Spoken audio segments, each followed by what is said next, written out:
Monsoon means so many things to so many people. What does it mean to you guys? Well, monsoon is really just a seasonal change in the weather, or in the wind pattern. Believe it or not, it happens at a couple of different spots across the globe. And we have our own here in North America called the North American monsoon, where we see a lot of southerly winds and moisture work their way up into the southwest around this time of year, which, as we know, causes a lot of storms. And just to make sure that we're clear with the people who complain saying, no, this isn't a monsoon, it's India that has a monsoon. Sure, India does have a monsoon, but so do we.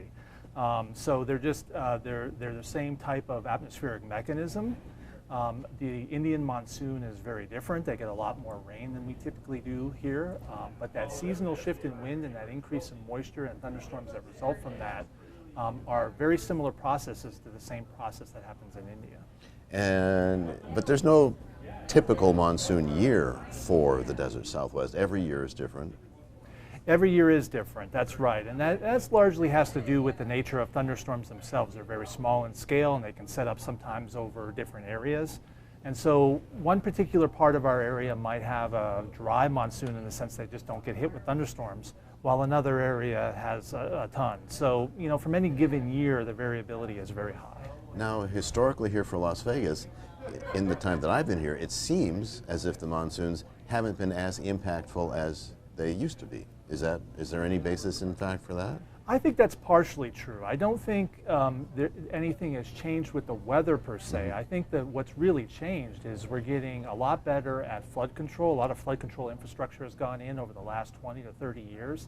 And we're learning as we build roads and repair roads how to deal with culverts and the water that goes underneath them. And I think that's having it's bringing down the impacts from a lot of the flash flooding that we see.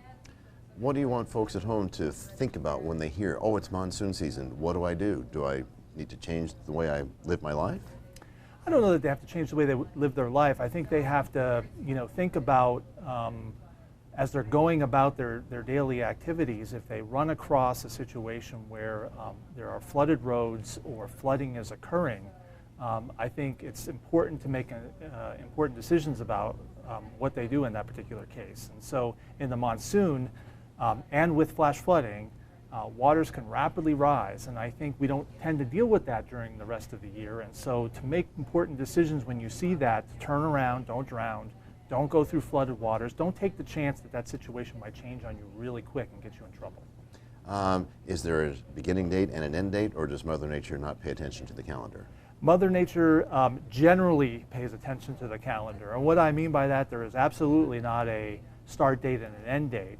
There is a general time frame in which these atmospheric conditions that are related to the monsoon kick in, so to speak. And so we tend to see a lot of variability, maybe about 2 to 3 weeks variability in when that kicks in. And then once it does, that's when we start to see the thunderstorm activity increase. We're talking mid-June, late June, 1st of July? Early June. Early June is generally our time frame. I think we were just doing some studies on this to try and see when is our average start to the monsoon, and it was right around July 12th or so. Okay. Yeah. How long does it last? It lasts for a number of months, and actually on the back end it has a little bit more variability than it does on the front end. So that's important for people to understand too. We have gotten monsoon-like conditions, even into early October. But generally you start to see it tapering off in September. Okay. End of September. But there can be a lot of rain in a short period of time, almost any time it rains in Las Vegas. But the monsoons are more likely to be heavier storms? Yes, and it's the rates of that rainfall that are really critical. The ground out here is very hard and very what they call hydrophobic, which means it's very hard and can't be penetrated with water, and so it tends to run off almost like it's when it hits concrete. And so when your rates of rainfall are very, very high, you tend to get that flash flooding type of activity that occurs because the water has nowhere to go and it just builds up and runs fast downhill.